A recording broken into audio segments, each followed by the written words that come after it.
Tuh. Dingin terpaku, tersenyum semu, enggan berkaca, menatap bayang. Yakin buku jembatan ilmu, dengan membaca kita menyeberang. Assalamualaikum warahmatullahi wabarakatuh. Perkenalkan, nama saya Nadiza Altafunisa Abdillah, kelas 5 SDN Cisalak 1. Saya perwakilan dari Kecamatan Cisalak. Literasi bagi generasi milenial. Buah petualangan Nadiem Makarim. Membaca buku memang seharusnya menjadi kebutuhan bagi semua orang, terutama bagi kita generasi muda siswa sekolah dasar. Namun kenyataannya banyak di antara kita yang malas untuk membaca buku. Padahal banyak manfaat yang kita peroleh dari membaca buku tersebut. Seperti pepatah mengatakan, kalau buku itu adalah gudang ilmu dan jendela dunia. Dewan juri yang saya hormati, untuk membangun arti pentingnya literasi bagi generasi milenial, saya akan bercerita seorang tokoh inspiratif Indonesia. Siapa lagi kalau bukan Bapak Nadiem Makarim. Nadiem Makarim atau yang lebih dikenal dengan sebutan Mas Menteri dilahirkan di Singapura pada tanggal 4 Juli 1984.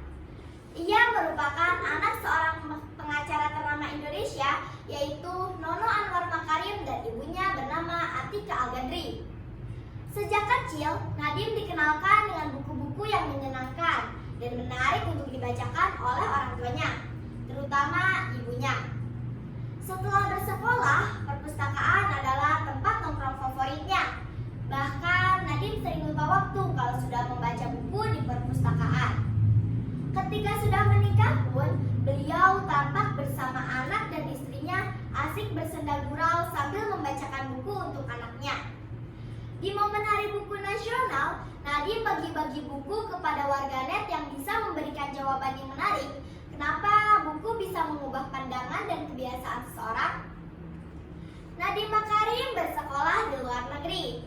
Sekolah menengah atasnya lulus di Singapura. Kemudian melanjutkan kuliah di Amerika Serikat.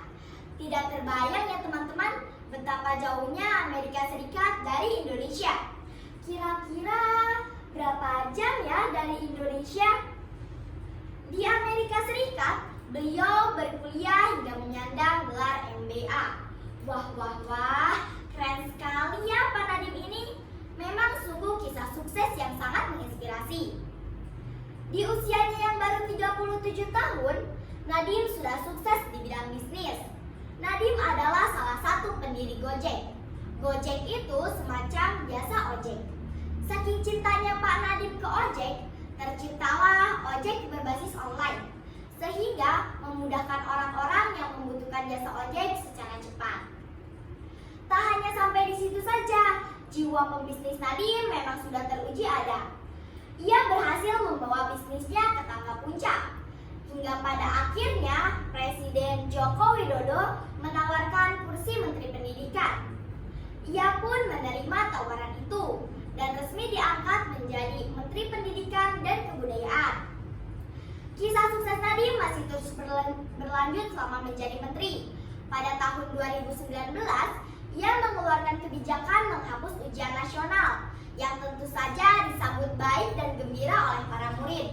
Walaupun kebijakannya ini dikritik, tapi pada akhirnya diberlakukan juga. Hebat ya, di usianya yang masih muda, tapi karirnya sudah sukses sekali. Nadiem patut dikasih 2 jempol. Setelah Nadiem menduduki jabatan sebagai Menteri Pendidikan, banyak sekali kebijakan-kebijakan baru. Contohnya di era COVID. Untuk mencegah penularan virus, kita bersekolah secara online dan kita juga mendapat kuota gratis untuk belajar di rumah. Karena sekolah untuk tatap muka belum diizinkan kembali sampai waktunya benar-benar aman.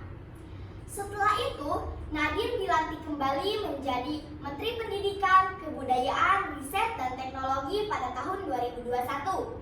Karena penggabungan dua Kementerian Pendidikan dan Kebudayaan dengan Kementerian Riset dan Teknologi.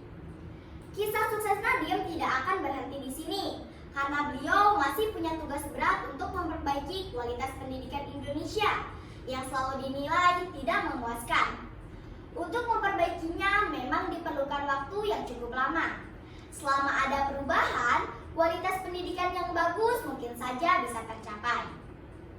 Teman-teman, kecintaannya pada buku dan gemar membacanya Nadiem membawa beliau menuju ke gerbang kesuksesan. Dengan rajin membaca, beliau menjadi siswa paling pandai di kelasnya. Sehingga beliau bisa meraih gelar MBA-nya dari universitas yang ada di Amerika Serikat dan menduduki jabatan menteri di usia muda. Demikian cerita kisah inspiratif Nadiem Makarim dari saya. Semoga bisa menjadi motivasi dan menjadi inspirasi bagi kita generasi milenial. Untuk itu, mulai sekarang marilah kita lebih giat membaca dimanapun kita berada. Sebab dengan membaca, kita bisa mengelilingi dunia dan meraih kesuksesan. Saya mohon maaf bila ada kesalahan dan kekurangan. Terima kasih atas segala perhatiannya. Wabillahi taufik wal hidayah. Wassalamualaikum warahmatullahi wabarakatuh. Irisan mangga terasa kenyal, bumbunya rujak tanpa terasi. Warisan berharga remaja milenial, haruslah bijak dalam berliterasi.